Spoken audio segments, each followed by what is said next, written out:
BJP के राष्ट्रीय महासचिव कैलाश विजयवर्गीय बेटे आकाश के लिए चुनाव प्रचार नहीं करने वाले। न्यूज 18 से एक्सक्लूसिव बातचीत में विजयवर्गीय ने चुनाव प्रचार नहीं करने की बात कही। विजयवर्गीय ने वंशवाद के आरोपों को भी खारिज कर दिया। कैलाश विजयवर्गीय ने बेटे आकाश पर भरोसा जताते हुए कहा कि वार्ड 3 पर वो कदम तक नहीं रखेंगे।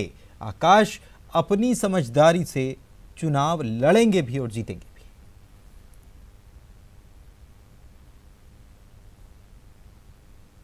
हाँ, आकाश जी को खुद को जाना चाहिए और कम से कम ये जो एक मिथक लोगों का है कि मेरा बेटा है इसलिए चुनाव जीतेगा वो, तो मैं खुद नहीं जाऊंगा। वो अपनी योग्यता के आधार पर उसको टिकट मिला और अपनी योग्यता के आधार पर ही जीतेगा, ऐसा मेरा विश्वास।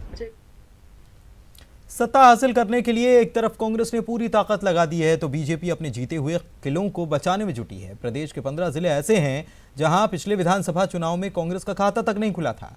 अब इन जिलों की 55 सीटों पर कांग्रेस की नजर टिकी हुई है।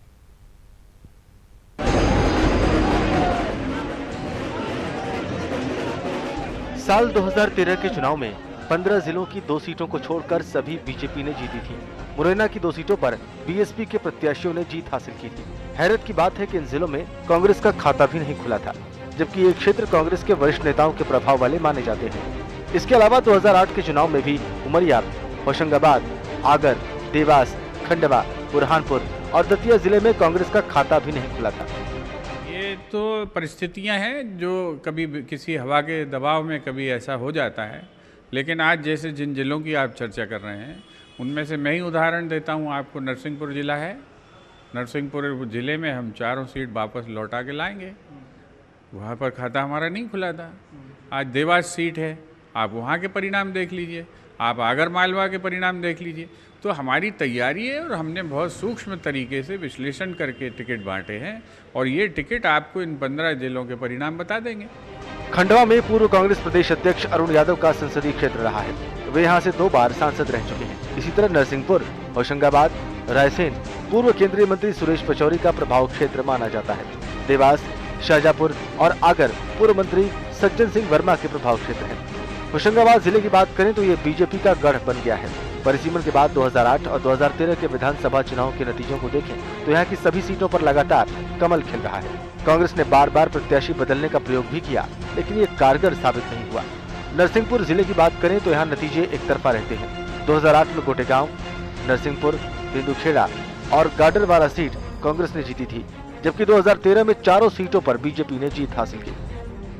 इन विधानसभाओं में जहां हम कमजोर रहे हैं, मतदान केंद्रों पर हमने मजबूत प्रबंधन तय करने का काम किया है, ताकि जिन बूथों पर ऐसी विधानसभाओं में हम हारे हैं उनका ग्रेडिंग एबीसी में करते हुए जहां हम ज़्यादा वोटों से हारे वहां मजबूत करें, जहां कम वोटों से हारे वहां उनको संभालने की कोशिश करें, जीतने वालों को और अगली बार भी जीतने के लिए हम व्यवस्था करें। दूसरी बात है कि वहाँ जो हितग्राही हैं उन हितग्राहियों से संपर्क की हमने व्यवस्था लगातार बनाई है और आने वाले समय में हितग्राही भी हमारे वोटर बने।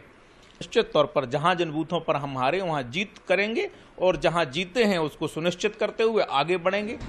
15 साल से सत्ता से दूर कांग्रेस सरकार बनाने के लिए मैदान में है। वहीं बीजेपी ने फिर सत्ता में आने के लिए पूरी ताकत झोंक दी है। कांग्रेस कई जिलों में अपना खाता खोलने का प्रयास कर रही है, जबकि बीजेपी अपने जीते हुए किलों को बचाने के लिए मैदान में है। अब देखना है किसको कितनी कामयाबी मिलती है। मनोज राठौर, न्यूज 18 भोपाल।